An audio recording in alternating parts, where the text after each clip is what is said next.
नमस्कार मित्रांनो, आपण आज राज्यसेवेच्या पूर्व परीक्षेचा पेपर राज्यघटनेचा एक्सप्लेन करतोय.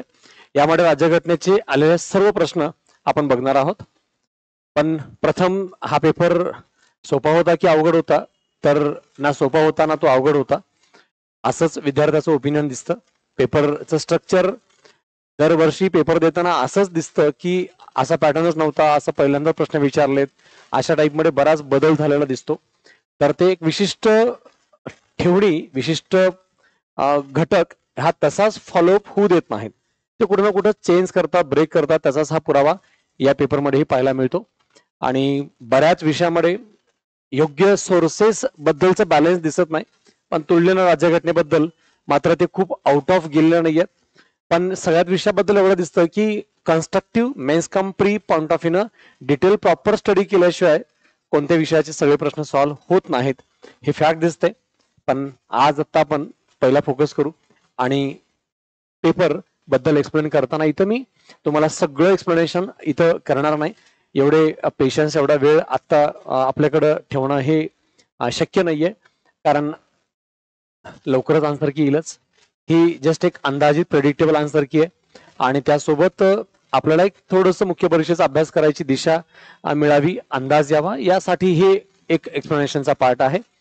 पण महत्वाचा मुद्दा म्हणजे की इथं मी थोडक्यात त्या प्रश्नाचं नेचर काय होतं आणि एक्झॅक्ट उत्तर काय होतं हे सांगणार आहे. त्याचं डिटेल एक्सप्लेनेशन नाही, कारण एक्सप्लेनेशनला बरोबर 40-50 मिनिटं किंवा त्यापेक्षा अधिक वेळ जातो आणि तेवढा वेळ आत्ता या पेपरला देणं तुमच्यासाठीही ते अफोर्डेबल नाहीये. म्हणून मी डायरेक्ट टू द पॉइंट बोलतोय, जेणेकरून आपल्याला कमी वेळामध्ये ते घटक कव्हर करता येईल. क्वेश्चन नंबर 71 सांगितलेलं काय आहे? प्रश्नाचं मूळ स्वरूप: राष्ट्रीय आयोगाच्या संदर्भात वेगवेगळे राष्ट्रीय आयोग दिलेत, त्या संदर्भात विधानं विचारात घ्यायला सांगितलेत. भारतीय राज्यघटनेच्या आर्टिकल 339 मध्ये अनुसूचित जाती आणि जमाती साठी राष्ट्रीय आयोगाची स्थापना करण्याबद्दल तरतूद आहे. तर एक्झॅक्टली या ठिकाणी आयोगाने 338 ए आणि 338 बी हा सोडून दिला. एससीचा आयोग, एसटीचा आयोग आणि ओबीसीचा आयोग हा सोडून दिला आणि फोकस करायला लावला 339. आणि हा आयोग 339 मध्ये जो आहे, शेड्यूल एरिया आणि शेड्यूल ट्राईब्स याबद्दल आहे. तो अनुसूचित जातीबद्दल नाही आहे, शेड्यूल कास्ट येत नाही इथं, फक्त शेड्यूल एरिया आणि शेड्यूल ट्राईब बद्दल आहे. याच्याबद्दलचा रेग्युलर बॅच मध्ये हँडरिटन वहीमध्ये भाग 10 आर्टिकल 244 या संदर्भात आणि परिशिष्ट 5 परिशिष्ट 6 लिहून दिलेला आहे. आणि त्यात मी प्रश्न सुद्धा विचारलेला आहे की हा भाग 10 कशा संदर्भात आहे. तर schedule caste, schedule area, schedule tribes यामध्ये नेहमी कन्फ्युजन होतं आणि याप्रमाणे आयोगाने इथं कन्फ्युजन केलेलं आहे. शेड्यूल कास्ट येत नाही, शेड्यूल ट्राईब्स आहे आणि शेड्यूल एरिया पाहिजे. यामुळे हे आन्सर ऑप्शन हा रॉंग आहे. राष्ट्रीय महिला आयोग अधिनियम 1990 महिला आयोगाची स्थापना करण्याबद्दलचा घटक आहे, ऍब्सोल्युटली करेक्ट आहे. राष्ट्रीय अल्पसंख्याक आयोग 92चा अधिनियम आहे, करेक्ट आहे. आयोगाने सगळ्या ठिकाणी इयर किंवा आर्टिकल नंबर टाकून इथं प्रश्न बनवलेला दिसतो. बी आणि सी करेक्ट आहे, बरोबर विचारलेला आहे. खाली ऑप्शन मध्ये बघितलं तर दोनच चॉईस करायचे, देन आपण पुढे न वाचता शॉर्टकट मध्ये आन्सर पर्यंत जाऊ शकतो, बी आणि सी याप्रमाणे ऑप्शन 4. पण हा का रॉंग आहे? 27 डिसेंबर 93 रोजी मानवाधिकार आयोग स्थापन करण्याचा अध्यादेश काढण्यात आला. तर इथं डिसेंबर नाही, इथं सप्टेंबर आहे. 28 सप्टेंबर 1993 ही तारीख आहे. इथं आयोगाने तारखांमध्ये बदल करून आपला वेळ घालवावा याप्रमाणे ट्रॅप पकडलेला दिसतो. कोणत्या घटनादुरुस्तीद्वारे दिल्लीला राष्ट्रीय राजधानी क्षेत्र मागे आयोगाने 239 डबल ए हा आर्टिकल डायरेक्ट विचारला होता, कशाबद्दल? आणि केंद्रशासित प्रदेशामध्ये पुन्हा पुन्हा फिरून आयोग केंद्रशासित प्रदेशाबद्दलच विचारते. आणि 69वी अमेंडमेंट आहे, 1991-92 पासून त्याची अंमलबजावणी झालेली आहे आणि म्हणून आयोगाने तुम्ही ट्रॅप मध्ये पकडावं यासाठी 91वी घटनादुरुस्ती विचारलेली आहे. कारण ते 91-92-91 इयर आहे की अमेंडमेंट नंबर आहे, यामध्ये आपल्या चुका व्हाव्या किंवा अन्यथा आपण जास्त वेळ विचार करत बसावं यासाठी तो अमेंडमेंट टाकलेला आहे, जे 91वी अमेंडमेंट 2003 चे आहे. याप्रमाणे ते समथिंग तुम्हाला सायकोलॉजिकली मिस्टेक करायला मजबूर कसं करतं त्याचं उत्तर आहे. रिअल कारण. क्वेश्चन 72चं उत्तर सेकंड आहे. हे सगळ्याला बरोबर आलेलंच असलं पाहिजे, यात काही शंका नाही, कारण ते डायरेक्ट प्रश्न होता. आता आहे नागरिकत्वाबद्दल. नागरिकत्वाविषयी विधान योग्य निवडा. भारतामध्ये एकल नागरिकत्व सिंगल सिटिझनशिप जे आपण युके कडून घेतलेले आहे. 55चा कायदा आहे, बरोबर आहे, सगळ्याला माहिती आहे, करेक्ट आलेला असेल. फर्स्ट लॉ ज्याला मदर ऑफ लॉ म्हणतात सिटिझनशिप साठीचा, तो 55चा ऍक्ट आहे. दोन्ही करेक्ट आहेत. घटनेच्या भाग 4 मध्ये तर मूलभूत अधिकार आहेत, हा भाग 2 मध्ये येतो, म्हणून हे रॉंग आहे. ए आणि बी करेक्ट आहे. ए आणि बी ऑप्शन थर्ड हा करेक्ट ऑप्शन आहे. त्यानंतर आकस्मिक निधी, आकस्मिक निधी बद्दलचा पार्ट. कंटिजन्सी फंड, कंटिजन्सी फंड विचारलेला आहे. कंटिजन्सी फंड हा कोणाच्या अधिकाराखाली येतो? हा सीएजी महालेखा परीक्षक नियंत्रक आर्टिकल 148 आहे, त्याचा काही संबंध इथं नाही. जे महालेखा परीक्षक नियंत्रक आहेत ऑब्विसली हे राष्ट्रपतीच्या अंडर येतील आर्टिकल 267 अंतर्गत. भारताच्या संसदेकडे आहे 266 एक अंतर्गत आपला भारताचा संचित निधी हा संसदेकडे जातो. आणि 266(2) मध्ये जातो सार्वजनिक निधी, तो मात्र सरकारकडे आहे. कारण सरकार कसं वापरायचं काय त्याचं नियोजन करते, आणि तो लोकांचा पैसा आहे, त्यामुळे तो संसदेकडे आहे की सरकारकडे म्हणायची गरज पडत नाही. हा लोकांचा पैसा आहे, त्यामुळे लोकांच्याच माध्यमातून त्याचं पुढे रिटर्न करणं अपेक्षित असतं. तो हा घटक इथे येऊ शकत नाही. सो आन्सर ऑलवेज भारताचे राष्ट्रपती. आकस्मिक निधी आर्टिकल 267 प्रमाणे भारताच्या राष्ट्रपतीकडे हा निधी असतो. हे तुमच्या सगळ्याचं उत्तर बरोबर आलेलं असेल. इथं मात्र आयोगाने खूप डीप मध्ये प्रश्न विचारला. केशवानंद भारती केस उद्देश पत्रिकेबद्दलही आपण पाहतो, मूलभूत अधिकाराबद्दलही पाहतो, आर्टिकल 25 ते 28 या संदर्भातही याचं महत्व सांगतो आपण. धर्म स्वातंत्र्य निरपेक्षता या माध्यमातून, आणि या ठिकाणी याच केस बद्दलचे डिटेल विचारले. केशवानंद भारती बद्दल सदरहू हा शब्द पुन्हा घटनात्मक पहा, कसं थोडस एक इमोशनल भावनिकरित्या आपण कसं कन्फ्युज व्हावा, ट्रॅप व्हावा ह्याचा प्रश्न आहे. म्हणजे संदर्भित खटला किंवा हाच खटला म्हणायला हरकत नव्हती, पण तरी आयोगाची भाषा पॉलिटी इकॉनॉमी मध्ये कशी मिस्टेक करायला लावते त्याचं उत्तर. सदरहू खटला भारताचे सरन्यायाधीश A.N. रे यांच्या अध्यक्षतेखाली नाही. यस सिक्री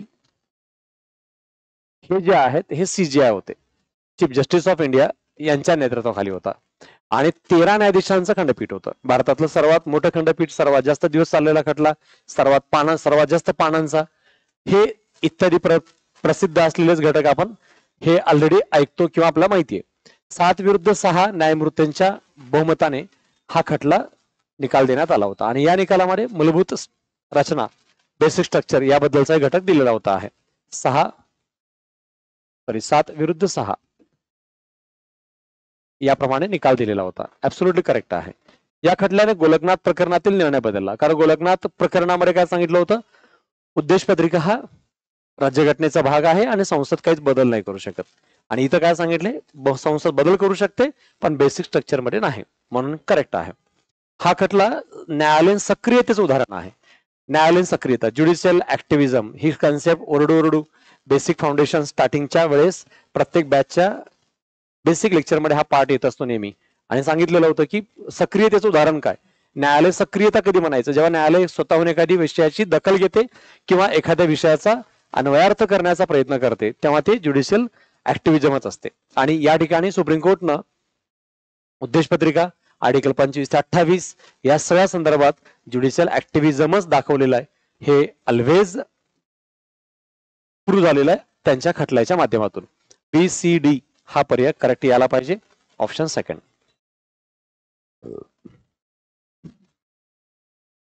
हा पाठ बॅच सुरू झाल्याबरोबर घटना दुरुस्तीची सीट देतो मी नेहमी, त्या घटना दुरुस्तीचं पहिलं लेक्चरही होतो, आणि त्या घटना दुरुस्तीच्या सीट मधले हे जशाच तसं क्रमाने आणि त्यांच्या विषयासह टेबल चार्ट मध्ये दिलेला पार्ट आहे. माझ्या नोट्स मधून दिलेलं आलेलं हे सांगायचं असं मला म्हणायचं नाही, पण तुमच्यापैकी ज्या विद्यार्थ्यांनी बॅच मध्ये हे ऐकलंय शिकलंय त्यांना हे फक्त रिअलाइज व्हावं की एक्झॅक्ट आपण ते शिकलोय, आपल्याकडून ते चुकलं नाही पाहिजे. ह्याबद्दल रिअलायझेशन होणं हा अपेक्षित उद्देश आहे. भारतातील घटना संदर्भात घटनादुरुस्ती संदर्भात सत्य योग्य तपासा. काय काय सांगितलंय? 10व्या घटनादुरुस्तीनुसार दादरा व नगर हवेली प्रदेश भारतात जोडण्यात आलेला आहे. हेच ऍब्सोल्युटली करेक्ट आहे, कारण 10व्या अमेंडमेंटनुसार याबद्दलचा पाठ आपण जोडलेला 1961 या दरम्यान ती घटनादुरुस्ती झालेली होती. 11वी घटनादुरुस्ती दमन दीव आणि गोवा या संदर्भात भारतात जोडण्यात आलेला असं सांगितलेलं आहे. पण ही 11वी घटनादुरुस्ती जी आहे ती 1961च्या दरम्यानच झालेली आहे. पण या अमेंडमेंट मध्ये विषय काय आहे? विषय 11व्या अमेंडमेंट नुसार आपण उपराष्ट्रपती बद्दल पाहतो. व्हाईस प्रेसिडेंट यांना बडतर्फ करायचंय, तर आपण लिहून घेतलेलं आहे संयुक्त अधिवेशन घेण्याची पद्धत रद्द आहे. संयुक्त अधिवेशन पद्धत रद्द केली आणि आपण बडतर्फ करायचं झालं तर सेपरेट अधिवेशन घ्यावं लागेल. याबद्दलची तरतूद ही या 11व्या अमेंडमेंट नुसार 1961 मध्ये तरतूद केलेल्या 62 पासून त्याची अंमलबजावणी आहे. तर हे रॉंग आहे. 15व्या घटनादुरुस्तीनुसार केंद्रशासित प्रदेशामध्ये विधिमंडळ स्थापन करणे. केंद्रशासित प्रदेशामध्ये विधिमंडळ स्थापन करण्याबद्दल आर्टिकल 239A अंतर्गतचं प्रोव्हिजन आहे. आणि हे सुद्धा अमेंडमेंट तत्कालीन म्हणजे या अमेंडमेंटच्या कालावधीमध्ये राज्यघटनेत केंद्रशासित प्रदेशाबद्दलचाच उल्लेख केला गेलेला घटक आहे. तर हे 15व्या अमेंडमेंट बद्दलचा पार्ट नाही. हा विषय अमेंडमेंटचा कुठलाही संबंध नाही. केंद्रशासित प्रदेशाबद्दल ही अमेंडमेंट नाही, म्हणून हे रॉंग आहे. तर या अमेंडमेंट नुसार काय सांगितलं? मग 15व्या अमेंडमेंट नुसार हायकोर्ट न्यायाधीशाचं वय जे आहे ना ते 60 वरून 62 केलेलं आहे. आता हायकोर्ट न्यायाधीशाचं जे वय आहे ते 62 ते या 15व्या अमेंडमेंट नुसार केलेलं आहे. हा केंद्रशासित प्रदेशात विधिमंडळ स्थापन करण्याचा विषय नाही, म्हणून तो रॉंग आहे. 22वी अमेंडमेंट मेघालय राज्याची निर्मिती करण्यात आली. मेघालय कुठून आलं? आसाम. हा प्रश्न इथं पूर्ण कशा संदर्भात आलाय? आर्टिकल पूर्णपणे जो 3 नंबर आर्टिकल आहे घटनेतला 3 नंबर आर्टिकल याच्या रिलेटेड राज्य निर्मिती बद्दलचा जो प्रश्न आहे तो हा आयोगाने विचारलेला आहे. कारण या प्रश्नाचा मूळ उद्देश राज्य निर्मिती कशी कधी कुणाची झाली याच्याबद्दलची तुम्हाला अमेंडमेंट माहिती आहेत का, हा या अमेंडमेंटचा उद्देश आहे. उगेच जीकीचा पार्ट म्हणून अमेंडमेंट टाकलेले नाहीयेत, तर टॉपिक कुठला तुम्ही केलेला आहे त्याच्या संदर्भातल्या सगळ्या गोष्टी झाल्यात का हे बघण्याच्या उद्देशानं हे आर्टिकल या ठिकाणी आलेला आहे. प्रश्न आणि अमेंडमेंट दिलेले आहेत, म्हणून लक्षात ठेवा ए आणि डी बरोबर आहे. 4 नंबर आन्सर याला पाहिजे. त्यानंतर नेक्स्ट क्वेश्चन.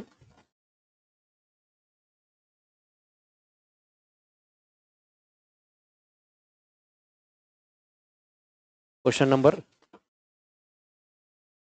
77. भारताच्या राज्यघटनेतील कोणत्या कलमाचे भारताचे नियंत्रक व लेखा परीक्षक यांची तरतूद करणारे आहेत? मग अशी आपण बोललो 148 हा संसदेच्या म्हणजे संघ सरकारच्या चॅप्टर मधला पार्ट. महालेखा परीक्षक व नियंत्रक आर्टिकल 148 डायरेक्ट सोपे सोपे सरळ सरळ विचारलेत आणि असे किमान 4-5 प्रश्न आहेत, ते चुकले नाही पाहिजे.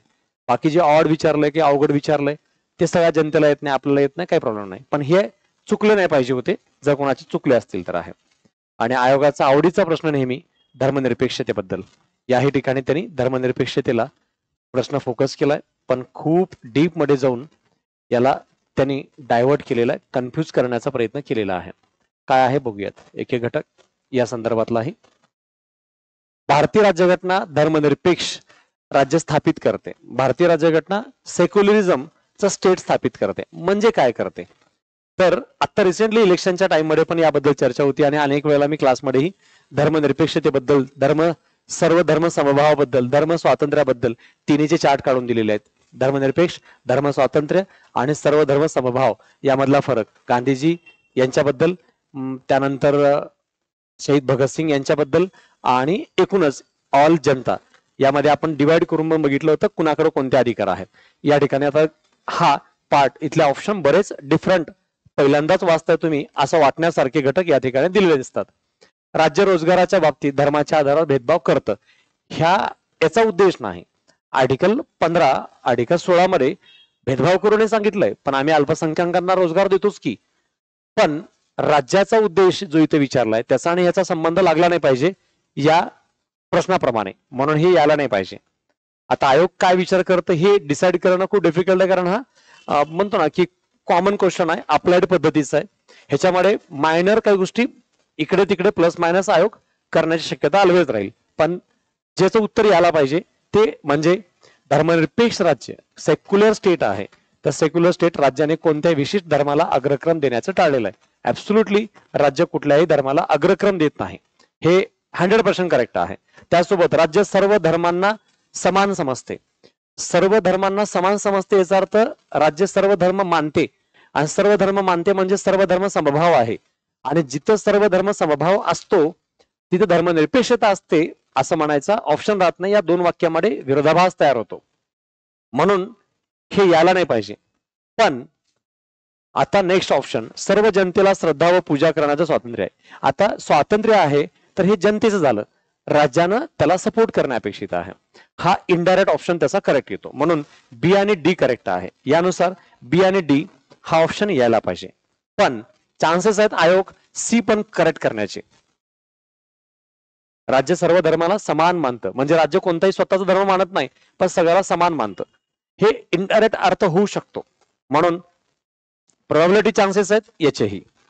पण माझं पर्सनल उत्तर असं म्हणलं तर मी विचार करेल बी आणि डीच, कारण सर्व धर्माला समान समजते याचा अर्थ राज्य सर्व धर्म मानते असाच अर्थ निघतो. आणि सर्व धर्म मानते म्हणजेच सेक्युलर देशाचा कोणताही धर्म नाही, हे दोन्ही वाक्य एकमेकांसोबत बसत नाहीत. यावरून इथं उत्तर मध्ये कॉन्ट्राडिक्शन येऊ शकतं. माझं ओपिनियन आहे की बी आणि डी हे आन्सर यायला पाहिजे. हे जस्ट ओपिनियन आहे आणि या बेसिसवर हे उत्तर द्यावं लागेल, कारण हे कुणा पुस्तकात वाचून पाठ करून अभ्यास करून देता येते अशातला भाग नाही.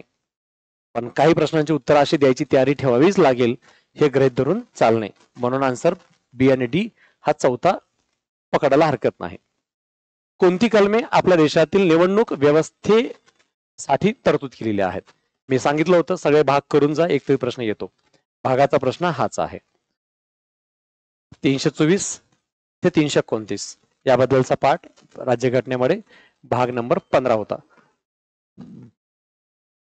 15वा भाग इलेक्शन कमिशन बद्दलचा पाठ आहे. आता इलेक्शन झाल्या आणि इलेक्शनच्या दरम्यानच पेपर प्रिंट केलेला होता असं वाटतं, म्हणजे लोकसभेच्या इलेक्शनच्या दरम्यानच्या कालावधीमध्ये, म्हणून लोकसभेवरती पण प्रश्न दिसतो पहिल्या लोकसभेचा आणि हा निवडणूक आयोगाचा असं एक्सपेक्टेड आहे. याचा आन्सर सेकंड. त्यानंतर क्वेश्चन 80 नंबरचा क्वेश्चन काय सांगतो, पहिल्या लोकसभेच्या संदर्भात खालील विधान विचारात घ्या. आता पहिल्या लोकसभेबद्दल प्रश्न का विचारला असावा, तर याचं एक लॉजिकल रिझन असं आहे की प्रजासत्ताकाची 15 वर्ष पूर्ण झाली. इलेक्ट्रल कॉलेज ज्याला आपण लोकसभा म्हणतो त्याच्या स्थापनेचा घटक हा 2024 मध्ये 75 वर्ष पूर्ण करण्याच्या उद्देशानं, म्हणजे आता 26 जानेवारी 2025 ला 75 वर्ष परिपूर्तीचा पाठ या माध्यमातून कॅल्क्युलेट केला गेलेला असावा. 1950 26 जानेवारी 1950 पासून मोजलं तर 2024 पर्यंत किंवा 2025 पर्यंत हा कॅल्क्युलेटिव्ह घटक मोजला असावा म्हणून विचारला असेल, किंवा मग आता लोकसभेचे इलेक्शन चालू आहेत म्हणून मग पहिल्या लोकसभेबद्दल प्रश्न विचारला असावा. म्हणजे समथिंग काही रिझन असतंच, उगीच काही आठवलं म्हणून टाकत नाहीत असं मानायला पाहिजे. अदरवाईज मग उगीच टाकले असंच काही लॉजिक नव्हतं हेच म्हणावं लागेल. ऑप्शन फर्स्ट, 25 ऑक्टोबर 51 ते 21 फेब्रुवारी 52 या कालावधीत झालेल्या पहिल्या सार्वत्रिक निवडणुकीनंतर, निवडणूक कधी झाली ही तारीख पाठ करावं लागेल. दुसरं, 17 एप्रिल 52 रोजी पहिल्यांदा लोकसभेची स्थापना करण्यात आली. तर हे ऍब्सोल्युटली करेक्ट आहे, पण इथे तारखांमध्ये प्रॉब्लेम केला आयोगाने, म्हणून हे माहितीच असेल तरच सोल्युशन आहे किंवा त्याचा फायदा आहे. आपण आपल्या पुस्तकांमध्ये नोट्समध्ये टेबल बघतो राष्ट्रपतीचं, लोकसभेचं, इलेक्शन कमिशनचं, लोकसभा अध्यक्षाचं, कधी निवडून आले, कधीपर्यंत पदावर होते, त्या तारखा सहित असतात. ते टेबल आता इथून पुढे बघत राहणं गरजेचं आहे, अशा तारखांकडे बघितलं तर आहे. पहिल्या लोकसभेचं पहिलं अधिवेशन 13 मे 1952 रोजी सुरू झालेलं आहे. दोन्ही करेक्ट आहेत. पहिल्या लोकसभेचा आपला कालावधी पूर्ण केला आणि ती 1 एप्रिल 57, 1 एप्रिल नाही 4 एप्रिल आहे. एवढं तारखांमध्ये कन्फ्युज करून प्रश्न विचारण्यात काही अर्थ राहत नाही. पण शेवटी राज्यसेवेची परीक्षा आहे, तारखांपेक्षा कन्सेप्च्युअल अनालिटिकल ह्याच्यावर भर देऊन विद्यार्थ्याची टेस्ट होणं एक्सपेक्टेड आहे. पण शेवटी पेपर आहे, तो जसा आलाय तसं उत्तर तसं देणं अपेक्षितच आहे. आणि इन्फॉर्मेशन आहे, इथं डेटाच लक्षात ठेवणे आहे, इथं काही शिकण्याचा घटक नाही आहे. सो हे रॉंग ऑप्शन आहे. कालावधी कधी पूर्ण झाला तर 4 एप्रिलला कालावधी पूर्ण झालेला आहे. मावळणकर हे पहिल्या लोकसभेचे सभापती होते, उपसभापती नाही आहे, म्हणून हेही रॉंग आहे. कोणतं विधान बरोबर आहे? ए आणि बी, ऑप्शन सेकंड करेक्ट आहे. इथं इन्फॉर्मेशनवर भर दिलाय. आपला डेटा ज्या टॉपिकच्या रिलेटेड आपण वाचतोय त्याचा अभ्यास कसा आहे त्या संदर्भात आपली माहिती चेक केली गेली आहे असं म्हणायला हरकत नाही. त्यानंतर मुख्य माहिती आयुक्तांच्या नियुक्तीची शिफारस करणाऱ्या समितीचे खालीलपैकी कोण सदस्य आहेत? मुख्य माहिती आयुक्त यांच्या नियुक्तीबद्दल कोण शिफारस करतं? त्या समितीमध्ये कोण कोण असतं? प्रधानमंत्री ऑलवेज, त्याच्या अध्यक्षात म्हणायला हरकत नाही. लोकसभेतील विरोधी पक्षनेता जर अपोजिट पार्टी तशी असेल विरोधी पक्षनेता बनण्यासारखी तर त्यांचा नेता. राज्यसभेतील विरोधी पक्षनेता काही संबंध नाहीये. पंतप्रधानाद्वारे नामनिर्देशित केंद्रीय कॅबिनेट मंत्री जे काही कोणी नियुक्त केले जातील असे मिळून बनलेले असेल, सभापतीचा काही संबंध नाही. ए बी आणि D, ABD option first correct आहे. ऑप्शनच्या सिरीज मध्ये सुद्धा इथं कुठलं लॉजिक लागू दिलं नाही आयोगाने, म्हणजे नेहमी बीच येतो डीच येतो वगैरे असला काही प्रकार नाही. लॉजिकल आन्सरचा ऑप्शनच नाही. अभ्यास महत्वाचा आहे आणि जे इन्फॉर्मेशन होती त्याच्यावर उत्तर करेक्ट येईल याप्रमाणे दिलेलं आहे. अदरवाईज इलिमिनेशन वगैरे काही खूप रेअर ठिकाणी वापरता येते असं दिसतंय. माहिती आयोगामध्ये एक मुख्य आयुक्त आणि जास्तीत जास्त किती माहिती आयुक्त यांचं मिळून म्हणतो? सगळ्याला उत्तर बरोबर आलं असेल. 10 माहिती आयुक्त. डायरेक्ट प्रश्न आहे, इथं काही त्यांनी ट्रॅप केला नाही किंवा वेळ लागू दिला नाही, सरळ सरळ आहेत. पण मी नेहमी सांगत असतो सगळे प्रश्न स्टार्ट टू एंड रेग्युलेशन नुसार वाचायचं नाही. आता पहा 2 मध्ये प्रश्न किती लहान लहान सोपे सोपे होते, वरती 2 मोठे प्रश्न होते, एक लेंदी 2 लाईनचे प्रश्न आहेत, आणि आता 2 सोपे झाले. आता पुन्हा इथं डेटा आणि इथं डेटा, मोठे लेंदी प्रश्न. हे ट्रॅप असतो, उगीच त्याची चेन नाही तयार होत. कुठं ना कुठं त्या पेपरच्या माध्यमातून तुम्ही सायकोलॉजिकली प्रेशराईज तयार व्हावं हा घटक त्याच्यातला मुख्य भर असतो, आणि तसंच फिरवतानाही दिसतंय आपल्याला. अयोग्य जोडी, चुकीची जोडी ओळखायला सांगितलेला आहे. जुलै 22, 1947 ला संविधान सभेद्वारे राष्ट्रध्वज, संविधान सभेचा जो पार्ट आहे टॉपिक त्याचे नोट्स आहेत तुमच्या सगळ्यांकडे शिकलेले आहे. हे संविधान सभा 1 करूनच जा, भाग करूनच जा, 2 आयोग सगळे करूनच जा, 3 हे परीक्षेच्या 3 दिवस अगोदर मी 3 व्हिडिओ टाकले होते. 3 प्रश्न इथंच येतात, बाकीचे 2-3 तुम्हाला आता येतच होते आहे. 3 तर आयोगाचे होते, 2 घटनादुरुस्तीचे होते. घटनादुरुस्ती सीट 2 प्रश्न आणि आयोगाचे पुन्हा 2-3 प्रश्न. हे ओझरतं काही महत्वाच्या गोष्टी बघितल्या तरी कसं येतात हा त्याचाच एक पार्ट होता. सांगायचा उद्देश आहे की जर तुमचं चुकलं असेल तर इथं चुकण्याचं कारण आहे की आपण या माध्यमातून त्या गोष्टी थोडंसं सिरियसली रिवाइज न करणे. जानेवारी 24, 1950 ला संविधान सभेद्वारे राष्ट्रगीत राष्ट्रध्वज, दोन्ही तारखा लक्षात ठेवा. फक्त इथं 47 आहे, इथं 50 आहे. जानेवारी 25, 1950 राष्ट्राद्वारे राष्ट्रीय दिनदर्शिका स्वीकार, इथं दिनदर्शिका जी स्वीकार केलेली आहे ती 22 मार्च 1957 ला केलेली आहे. सो म्हणून हे रॉंग आहे. जानेवारी 26, 50 शासनाद्वारे राष्ट्रीय चिन्हाचा स्वीकार, बरोबर आहे. 1, 2, 4 अयोग्य विचारले, 3 हा अयोग्य आहे, म्हणजे आन्सर आपलं 3 यायला पाहिजे. आता महत्वाची केस जी आयोगाने दिलेली आहे ती म्हणजे बोमई केस. याबद्दलचा प्रश्न हा विशेष आहे आणि हे जनरली टॉपिक आणि याचा अभ्यास लोक जे मेन्सचा अभ्यास करतात तेच त्यांनाच येताना दिसतो किंवा त्यांना माहिती असलेला दिसतो. न्यू फ्रेशर विद्यार्थी शॉर्टकट मारून काही बेसिक करून पुढे निघताना दिसतो, पण असं व्हायला नाही पाहिजे. ह्याचा हा पुरावा आहे. आणीबाणी संदर्भातला टॉपिक आर्टिकल 356 बद्दल बोमई केस डिटेल मध्ये दिलेली आहे, ती तशीच इथं या ठिकाणी अभ्यास करणं आवश्यक आहे.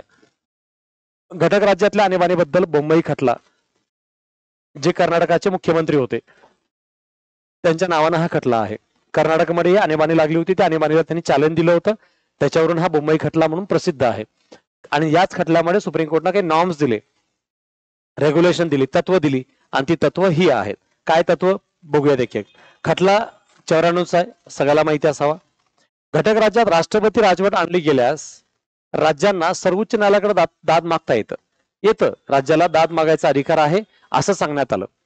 आणि विशेष म्हणजे काय की त्यामध्ये जर तार्किक रिझन असेल, लॉजिकल काही रिझन असेल किंवा जाणीवपूर्वक त्या राज्याला डिस्टर्ब करणे या उद्देशाने केला असेल, म्हणजे तिथे शब्द वापरलाय की अहेतू असा असेल, काही स्वार्थ हेतू असेल केंद्राचा की ज्यामुळे त्या राज्याचं नुकसान व्हावं, म्हणून अशा उद्देशानं जर तिथं आणीबाणी लावली असेल तर तिथं त्या आणीबाणीला न्यायालयात चॅलेंज करता येतं.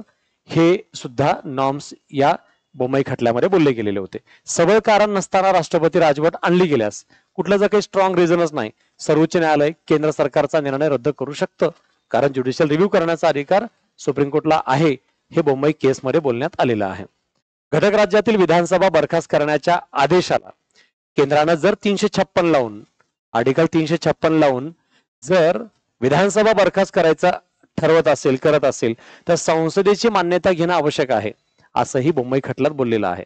कारण जेव्हा राष्ट्रपतीची मंजुरी मिळते, या 356 च्या राष्ट्रपती राजवटीला राष्ट्रपतीची मान्यता मिळते, तेव्हा फक्त राज्यातलं सरकार आणि विधिमंडळ निलंबित व्हावं, बरखास्त करू नये, असं सुप्रीम कोर्टनं सांगितलं होतं.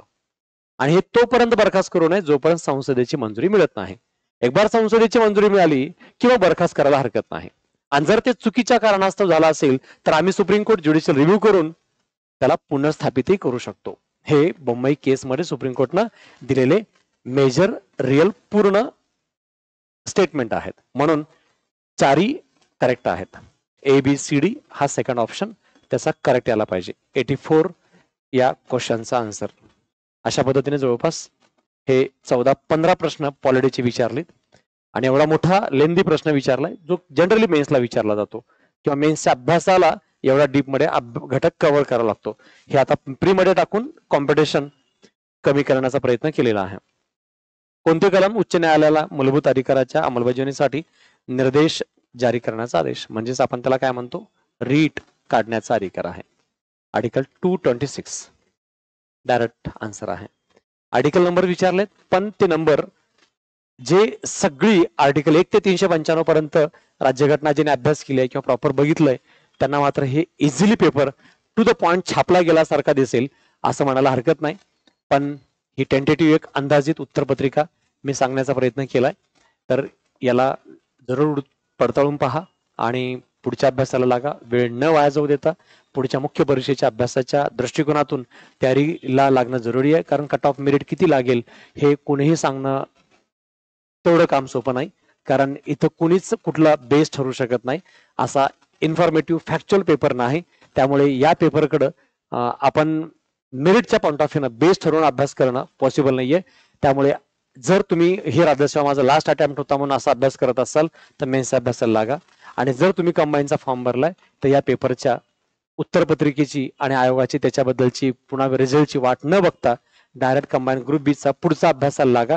कारण एक महिना पुढचा वेळ खूप महत्वाचा आहे आणि आपल्या अभ्यासाच्या तयारीचा पार्टही महत्वाचा आहे. आणि हा पेपर राज्यसेवेचा आहे, असाच पेपर कंबाईनचा राहील असं म्हणणं डिफिकल्ट आहे. दर्जाच्या पेक्षा थोडासा लोअर राहणं अपेक्षितच आहे. पण जशा पद्धतीने पूर्ण राज्यघटनेत त्यांनी फिरवलंय प्रश्न अनेक टॉपिकवरचे विचारून, सेम तसं मात्र कंबाईनला सुद्धा नक्कीच असेल. सगळीकडे फिरतील आणि आपल्याला योग्य त्या डीप मधल्या अभ्यासाचं रिटेस्टिंग करतील असं म्हणायला हरकत नाही. भेटू पुन्हा. All the best. थँक्यू.